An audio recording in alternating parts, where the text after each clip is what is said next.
Vice is reporting that the former president of Mexico made some bold claims about drug policy. They say, quote, hard drugs like cocaine, crystal meth, and heroin may be legally available in Mexico within a decade, said former President Vicente Fox in an interview with Reuters this week. He was responding to the news of a landmark case in the Mexican Supreme Court where the court ruled it unconstitutional to ban marijuana use. While the ruling only applied to the group of plaintiffs involved in that specific case, many say it signals shifting tides in the country's prohibition laws. They continue here. Fox, who was the country's president between 2000 and 2006, is now a vocal advocate for the legalization of all drugs, which he says is a way of ending Mexico's bloody war between cartels and authorities. Quote, the dramatic war on drugs in Mexico, in which tens of thousands of young Mexicans have been killed, is proof of prohibition's failure. And Fox wrote this in an op-ed for the Globe and Mail last year. We must extricate ourselves from it. So this is a guy who was a former president of Mexico, who has direct hands-on experience with this, and he's like, yeah, you know that move where we gotta be like really tough guy, macho, and we crack down on the cartels and we fight them? Turns out that failed miserably, and it had the opposite of the intended effect.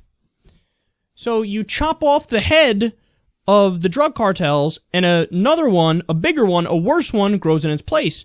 We covered the articles about a month ago on the mega cartels that are now coming out of Mexico, where you kill the leader of one cartel and a worse cartel pops up in his place. Because how are you going to win a war here when there's a genuine demand for the product? So when you make it illegal and you push it underground, well then by definition, the only people that are going to be involved in that business are criminals. And where there are criminals, there is criminal activity. So, for example, with prohibition here in the U.S., when we banned alcohol, you had the mafia get incredibly powerful. The mafia could have never been what it was without prohibition. Because you banned alcohol, you gave a monopoly to the worst guys, the mafia, so they provided all the alcohol to all the speakeasies. And did you know there were more speakeasies? Years after prohibition began, there were more speakeasies than there were bars beforehand. So they may have inadvertently made alcohol more popular. And when there's a dispute underground on the black market with the drug trade, what happens? How do you solve it? Well, here's how you solved it during Prohibition, with Tommy guns. And you aim it at somebody's face. Whereas if a product is legal and it's taxed and it's regulated, you have some kind of dispute. What do? You put on a nice suit and tie and you go to court and you argue your case. So it's safer when it is legal, and it becomes dangerous because it's illegal. For everybody who thinks, no, it's just the nature of drugs are so bad that you need to ban them. Great. I hope you don't drink Monster Energy. I hope you don't have Red Bulls.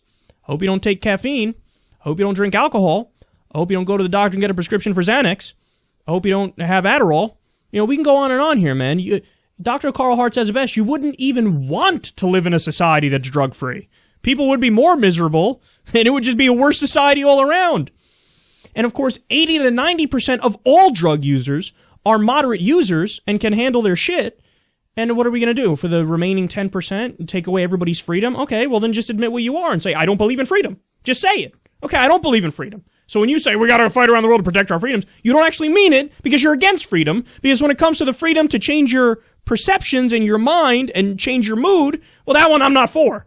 Okay, then you're against freedom. Thank you. Thank you for letting us know what you really believe.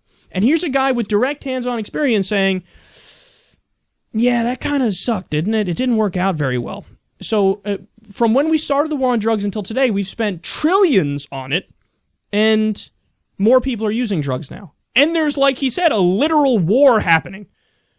So you made it so that people died, and more people are taking drugs, and you just wasted money. It's been an abject, proven failure. Proven. It's not my opinion. Any measurable category you look at, you go, oh, it failed.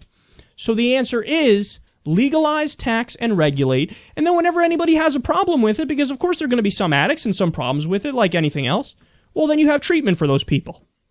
Is this really that hard to figure out? It's not.